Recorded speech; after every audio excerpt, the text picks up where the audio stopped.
Today we're taking a look at the top 5 loadouts after the Season 2 Reloaded update for Warzone 2. After a number of changes to a lot of the meta guns, we're now looking at a number of different loadouts than we were just a week ago. But don't worry, I'm here to show you the top 5 loadouts to give you the best chance possible of winning every single game. And if you're wondering who is this BillyCrock and why should I listen to him, well, I'm in the top 1% of Warzone players and all of my loadouts are backed up by data mined information courtesy of sim.gg to give you the statistically best loadouts in the game so you can one up everyone you play against. Moving over to the first loadout, and probably still the best one out there, and you'll still see this everywhere at the moment, that's the ISO Hemlock and the LOCKGRIP submachine gun. The ISO is ridiculously low recoil and has such a consistently low time to kill as well. It's the obvious choice for a lot of players, however, due to recent changes to the underbarrel attachments, you'll now want to be shaking up your loadout just a little bit, and for the LOCKGRIP submachine gun, this is just a beast at close ranges, and it has such a fast time to kill that you'll be beating anyone using this setup. So jumping straight into the attachments for the ISO Hemlock, we'll be taking the fielded T50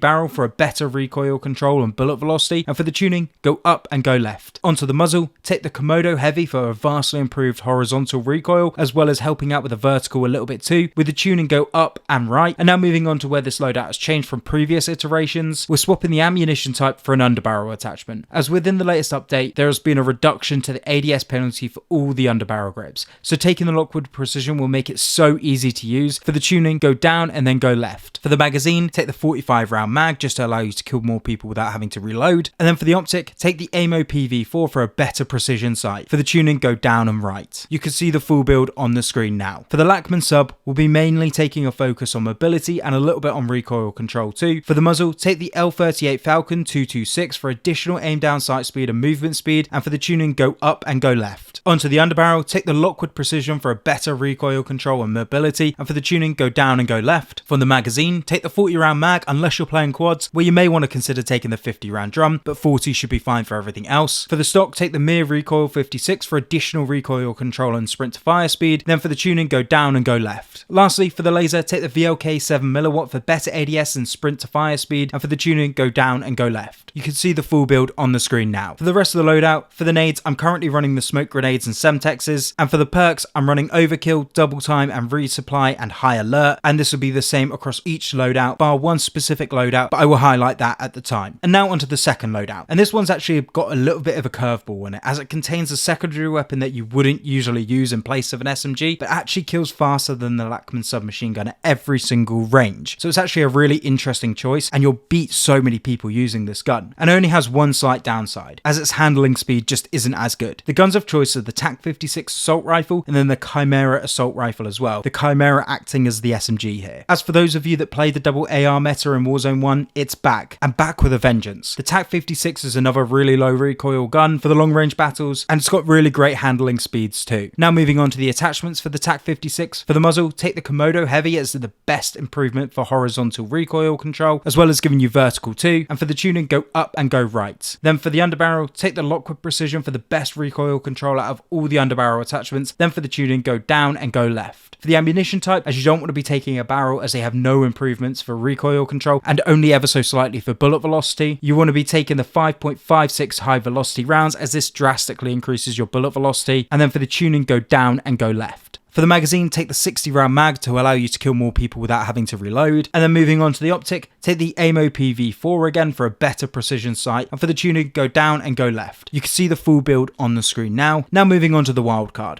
the Chimera. For the barrel, we're going to be taking the EXF VORPAL barrel for better ADS speed and movement speed, with the tuning going up and left. And then onto the muzzle, we're taking the Bore 490 as it leans towards horizontal recoil control whilst giving you really solid vertical recoil control too. And for the tuning, go up and go right. For the magazine, take the 45 round mag as you really need those additional bullets. And then for the rear grip, take the BRUEN flash grip for additional sprint to fire and aim down sight speed, making this gun more mobile. And then for the tuning, go up and go left. Lastly, onto the laser, take the VLK 7mW for additional sprint to fire speed and aim down sight speed, and for the tuning, go down and go left. You can see the full build on the screen now, but the rest of the loadout setup, including perks and nades, are the same as the last loadout. Now moving on to probably what is my favourite loadout for Al Mazrah, as at range, the Sakin MG38 just has no recoil. You could just point and shoot, and it's a lot of fun to use. And for the secondary, I've paired this weapon with a really fast, mobile, fast killing and pretty rangy and recently buffed Vel 46, as it really nullifies the downside downsides of taking an LMG as a primary weapon. So moving on to the attachments for the second MG38, take the BRUEN Silver Series barrel for a better bullet velocity and recoil control, and then for the tuning, go up and go left. For the muzzle, take the TYLR8 for a better horizontal recoil control, and for the tuning, go up and go right. And for the underbarrel, take the Lockwood Precision for the best recoil control out of all the options available, then for the tuning, go down and go left. Now moving on to the ammunition type, take the 7.62 high velocity rounds for a better bullet velocity and recoil control, and for the tuning, go down and go left. Lastly, onto the optic, go for the AMO PV4 again for a better precision sight, with the tuning going down and going right. You can see the full build on the screen now. Now moving on to the secondary weapon, the VEL 46. For the muzzle, take the BRUEN Cubic Comp for a better recoil control, and for the tuning, go down and go right. And for the underbarrel, take the Lockwood Precision again for a better recoil control and hipfire accuracy. For the tuning, go down and go left. And then for the magazine, take the 50 round mag, but if you're playing quads, then maybe take the 60 round drum. Just feel it out, and it also depends a little bit on your accuracy as well, but the 50 works for me. Onto the optic, I personally don't like taking the iron sights on this gun, so I take the CRONEN Mini Pro for a better precision sight. For the tuning, go down and go right, but if you're fine with the iron sights, try taking the 4.6mm frangible rounds for an inflicting wounding effect. After the most recent bust, this has become a pretty decent attachment. Lastly, onto the laser, take the VLK 7mW for better ADS speed and sprint to fire speed, and for the tuning, go down and go left. You can see the full build on the screen now. For the perks, we'll be deviating from the previous one slightly by taking double time, overkill, fast hands and high alert, with a change in swapping resupply for fast hands in comparison to the last set of perks for better reload speed and handling for your LMG. Now moving on to my favourite mobility class, which will give you tons of opportunity to outplay opponents, the Castor 545 and the PDSW 528, which are both very high mobility weapons while still having a really solid time to kill. Both of these guns will give you loads of opportunity to outplay your opponents, and to top it all off, the Castor is extremely low recoil, making it really easy to hit your shots. Moving on to the attachments for the Castor 545, for the barrel, take the IGK30 406mm for better bullet velocity and recoil control, and for the tuning, go up and go left. And onto the muzzle, take the KOMODO Heavy for better horizontal recoil control. For the tuning, go up and go right. And then onto the underbarrel, take the Lockwood Precision for the best recoil control out of all the underbarrel attachments, and for the tuning, go down and go left. For the magazine, take the 60 round mag to be able to kill more enemies without having to reload, and for the optic, take the AMO PV4 for a better precision sight, and for the tuning on that, go down and go right. You can see the full build on the screen now. Now onto the high mobility PDSW 528. For the barrel, take the FTAC defense for better bullet velocity, recoil control and hipfire accuracy, and for the tuning, you want to be going down and going left. Onto the muzzle, take the XRK SANDSTORM for better recoil control, and ignore the in-game description here as it also helps out of horizontal recoil control too. For the tuning, go down and go right. And then onto the stock, take the hollow extended stock for a better sprint fire speed and aim walking speed, with the tuning going down and going left. For the optic, there are two options here. Personally, I prefer the CRONEN Mini Pro as it just gives you a better precision sight, with the tuning go down and go right. But if you can cope with a clunkier optic, head on to the rail attachment slot instead of the optic and take the integrated reflex rail, which will give you better movement speed than the CRONEN Mini Pro will. Lastly, onto the laser, take the VLK 7mW for a better sprint to fire and aim down sight speed, and for the tuning, go down and go left. You can see the full build on the screen now, with the perks reverting back to the first perk package, taking resupply instead of fast hands. Now onto the high fire rate class, which is really forgiving for people that tend to miss a few of their shots. We'll be running the M13B and the Vaznev 9K. These loadouts are great fun and can be really good for Ashiko Island as well as Al Mazrah. For the M13B, for the muzzle, take the 14-inch BRUEN ECHELON for a better recoil control and bullet velocity, and for the tuning, go up and go left. For the muzzle, we'll be taking the KOMODO Heavy again for better horizontal recoil control as well as vertical. For the tuning, you want to be going up and right. For the underbarrel, go for the Lockwood Precision for the best recoil control on all the underbarrel attachments. For the tuning, go down and go left. For the magazine, take the 60 round mag as this gun just burns through ammo. Then for the optic, take the AMO PV4 again for a better precision sight, with the tuning going down and going right. You can see the full build on the screen now. Now moving on to the SMG, we'll be running the Vaznev 9K, which is actually a close second to the Lachman sub in terms of time to kill. For the muzzle, take the BRUEN Cubic Comp for a better recoil control, and for the tuning, go down and go right. And then for the underbarrel, take the Lockwood Precision for better recoil control and hipfire accuracy, and for the tuning on this, go down and go right. For the magazine, take the 45 45 round mag, as you need all the bullets that you can get, as this has such a high rate of fire. And onto the stock, take the Marquise R7 for better movement speed, sprint to fire speed and aim down sight speed, and then for the tuning, go down and go left. Lastly, onto the laser, take the FSS OLE V laser for better sprint to fire speed and aim down sight speed, and for the tuning, go down and go left. You can see the full build on the screen now with all the perks remaining the same as the last loadout. Well, that's it for the top 5 loadouts in Season 2 Reloaded. Thanks for watching all the way to the end. If you did enjoy this video and haven't already, make sure you hit that like and subscribe button to stay up to date with all my latest content to help you become a better Warzone player. And if you have any thoughts, I'd love to hear from you in the comments section below.